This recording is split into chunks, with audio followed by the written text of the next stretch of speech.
Today is Tuesday, March 7th, 2023, and I just have a few announcements, I guess, just talking about my previous couple videos, and maybe this is a cool topic that I can talk about off and on. But today's chapter is pretty long, so I'll just give a little bit of recap about stuff I have been talking about and then read this chapter, and that'll be it.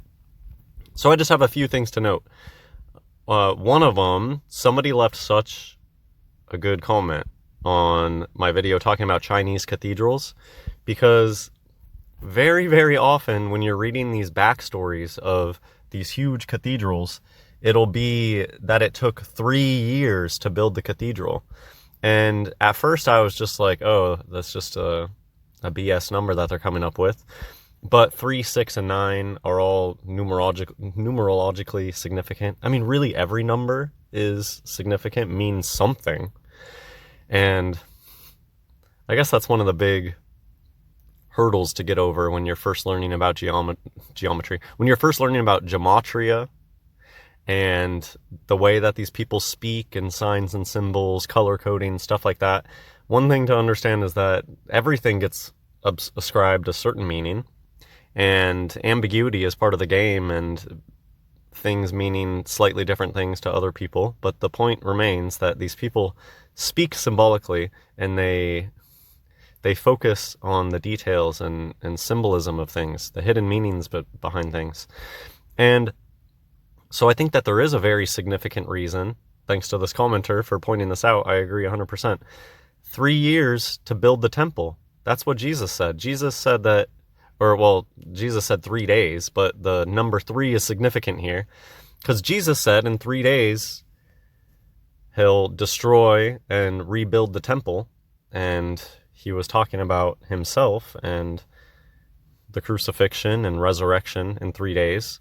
But of course, at the time, everybody thought that he was being literal and talking about literally destroying the temple and literally building it back up in 3 days, like the stone temples that they had. And so that's exactly where they get that 3-year thing. Oh, it took us 3 years to build this, because they're invoking that idea of building the temple in 3.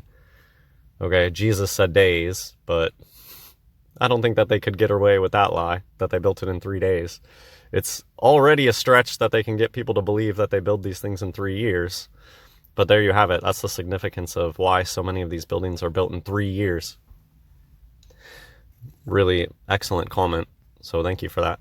And another thing, I guess in my video I was talking about Albany, Oregon, but I was getting some pictures from Albany, New York, which makes sense because Albany, New York is a lot more well known. It's really hard to find stuff a lot of times. And Albany, Oregon does have tons of old world buildings, and they do have a weird old city hall that's just run down now. But I guess just when I was looking for pictures or information on Albany, Oregon, it pulled up Albany, New York. But it's all the same thing all over Earth. It really doesn't matter where you live. You'll be able to find old world buildings. Almost guaranteed. I mean, I hear people talking about stuff in Africa, and I mean, I just saw cathedrals in China. Who would have thought that was a thing? And, I guess I'll just say, I do want to keep talking about Oregon in particular, and I want to focus a little bit on steam technology, streetcar technology. These places were booming, and today they're ghost towns. It's just crazy that they get us to believe that today it's overpopulated, because almost all of these downtown areas were booming back in the days. And there's so much to talk about. The wooden facades that they put over the masonry buildings. There's just so much to talk about.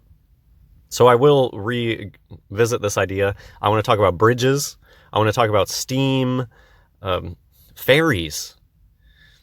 So very interesting how many steamboats there used to be all over the place. And I think that they were inherited. Actually, I did just see John Levi did a video and showing a really old panoramic shot of New Orleans, which looked like Paris or something.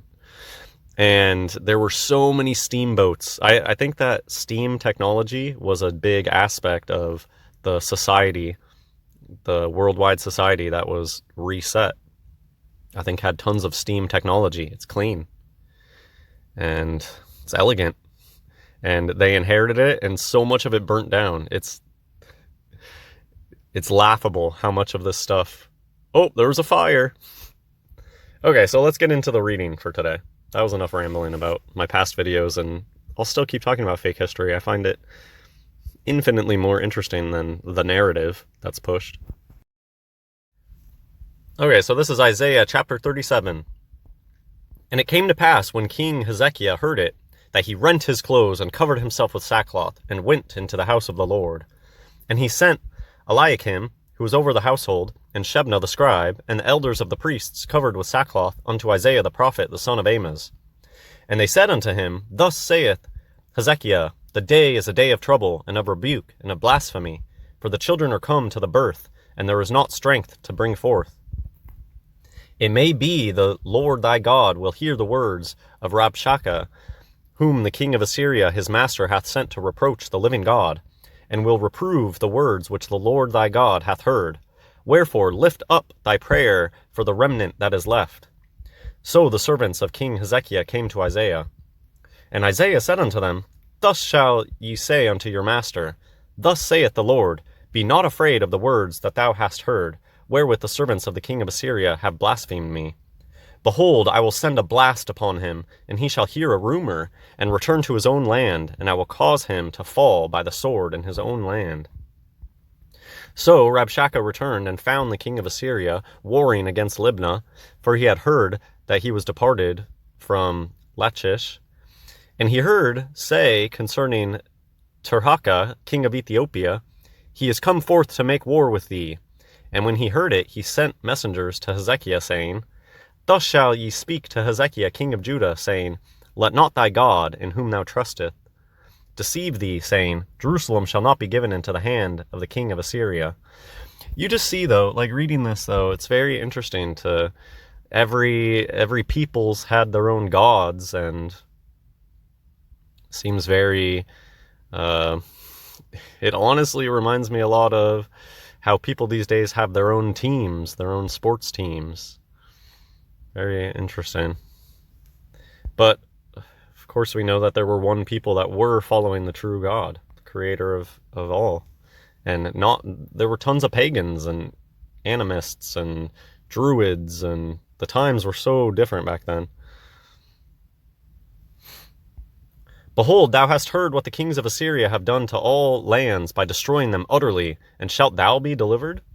Have the gods of the nations delivered them which my fathers have destroyed, as Gozan and Haran and Rezeph and the children of Eden, which were in Telassar? Where is the king of Hamath, and the king of Arphad, and the king of the city of Sepharvaim, Hena, and Iva? So, this just reminds me of, notice how many places there are in the Bible where they talk about it like everybody should know what this place is. And today it's such a mystery. You would have to go start researching this stuff and either trust what the history books are saying or come up with your own theories. But there was a vast world already at this point. So many different peoples and well known. Like, they didn't have to explain stuff. They just state stuff and everybody would know what they were talking about. There was a whole world going on back there, and so many places. It's just fascinating to me how much was lost, how little we know about what was going on. Where is the king of Hamath, and the king of Arphad, and the king of the city of Sepharim, Hena, and Iva? And Hezekiah received the letter from the hand of the messengers and read it. And Hezekiah went up into the house of the Lord, and spread it before the Lord. And Hezekiah prayed unto the Lord, saying, I find this stuff very interesting. So they had scribes and stuff. So when Hezekiah would make a prayer, there probably was somebody there literally writing down the words of the prayer. Scribes, that was probably a real job. And people would be there writing down things that were said for posterity. And Hezekiah prayed unto the Lord, saying, O Lord of hosts, God of Israel, that dwellest between the cherubims, thou art the God, even thou alone, of all the kingdoms of the earth. Thou hast made heaven and earth. Incline thine ear, O Lord, and hear. Open thine eyes, O Lord, and see, and hear all the words of Sennacherib, which hath sent to reproach the living God. Of a truth, Lord, the kings of Assyria have laid waste all the nations and their countries, and have cast their gods into the fire. For they were no gods, but the work of men's hands, wood and stone. Therefore they have destroyed them. Now therefore, our Lord God, save us from his hand, that all the kingdoms of the earth may know that thou art the Lord, even thou only. Then Isaiah the son of Amos said unto Hezekiah, saying, Thus saith the Lord God of Israel, whereas thou hast prayed to me against Sennacherib king of Assyria, this is the word which the Lord hath spoken concerning him. The virgin, the daughter of Zion, hath despised thee, and laughed thee to scorn. The daughter of Jerusalem hath shaken her head at thee. Whom hast thou reproached and blasphemed? And against whom hast thou exalted thy voice, and lifted up thine eyes on high, even against the Holy One of Israel? By thy servants hast thou reproached the Lord, and hast said, By the multitude of my chariots am I come up to the height of the mountains, to the sides of Lebanon, and I will cut down the tall cedars thereof, and the choice fir trees thereof, and I will enter into the height of his border, and the forest of his Carmel. Interesting. So I just have a few things from this chapter. Oh, there's more.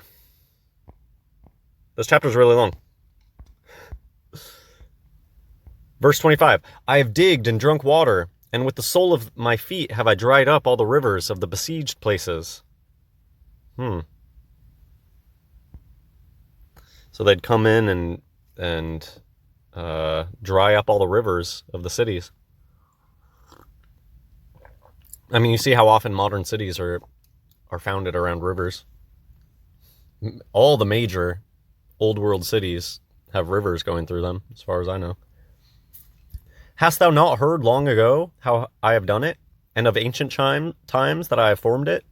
Now have I brought it to pass that thou shouldest be to lay waste defenced cities into ruinous heaps.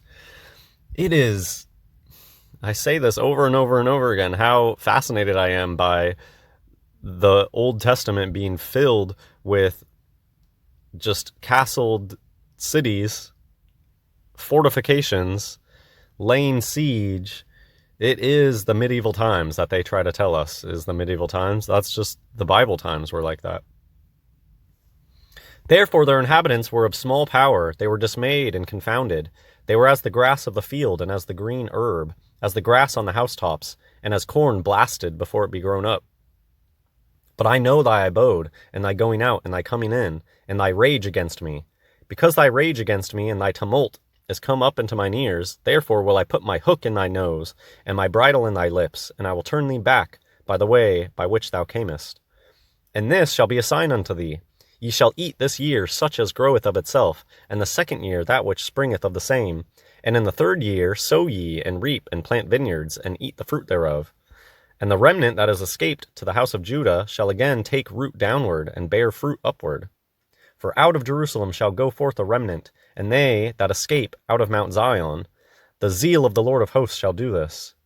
Therefore thus saith the Lord concerning the king of Assyria, He shall not come into the city, nor shoot an arrow there, nor come before it with shields, nor cast a bank against it. By the way that he came, by the same shall he return, and shall not come into the city, saith the Lord. For I will defend this city, to save it for mine own sake, and for my servant David's sake. Then the angel of the Lord went forth, and smote in the camp of the Assyrians 185,000. Wow, okay. Score is 20, so 185,000 were smote by the angel of the Lord. And when they arose early in the morning, behold, they were all dead corpses. So Sennacherib king of Assyria departed, and went and returned, and dwelt in Nineveh. And it came to pass, as he was worshipping in the house of Nisroch, his god, that Adramelech and Sharezer his sons smote him with the sword, and they escaped into the land of Armenia. And Esarhaddon his son reigned in his stead. And this just reminds me of Julius Caesar being stabbed, and what a fascinating historical account. And Isaiah is a beautiful blend of prophecy. Isaiah knew about Jesus, he knew about heaven, he knew about end times, but his historical accounts too are just so fascinating. The Assyrians really were just this bloodthirsty, they were a war machine. and God made sure that his people were protected. Could you imagine that? Over like 100, did I read that right? 104 score and 5,000. Oh, so what that could be, I guess, is that ambiguous? Maybe was it 5,000? So 4 score, was that 80 with 100? So was it 5,180? Or was it 185,000? I guess that's a question. Was it 185,000 men, or was it 5,180 men? A little ambiguity there, just because I don't know specifically how they ordered their numericals back in the day. Let me know in the comments. This was so interesting, though.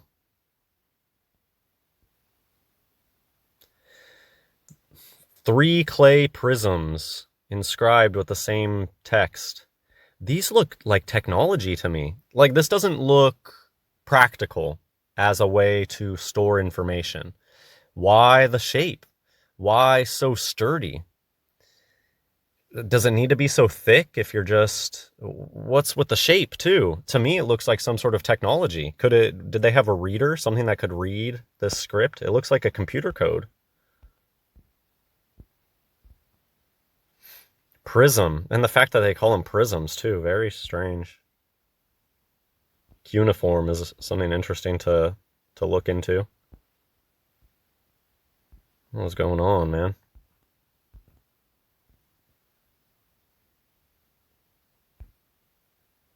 Looks like tech, though. Like there was a rod that went down the middle so it could spin. Because the other one... This, I don't know if they all have holes in the center, but this hole looks really big, which is interesting.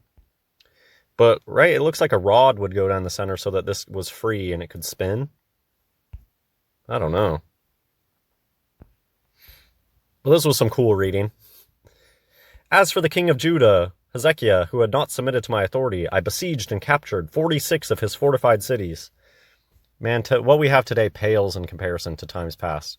46 fortified cities for this group of people, along with many smaller towns taken in battle with my battering rams.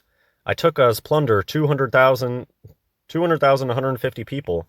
So maybe that's evidence that the numbers that I just read probably were 100,000, not just like 5,000. Both small and great. Is he talking about giants here? Or aristocrats, high-class people? Is the great talking about stature or status? Male and female, along with a great number of animals, including horses, mules, donkeys, camels, oxen, and sheep. As for Hezekiah, I shut him up like a caged bird in his royal city of Jerusalem. I then constructed a series of fortresses around him, and I did not allow anyone to come out of the city. His towns, which I captured, I gave to these people. Okay. Anyways, very interesting. These absolutely look like technology to me, not like a way that you would just write down a story. Doesn't seem convenient. What really was going on here? Why carve this into a mountain? Hope you enjoyed this video. God bless everyone.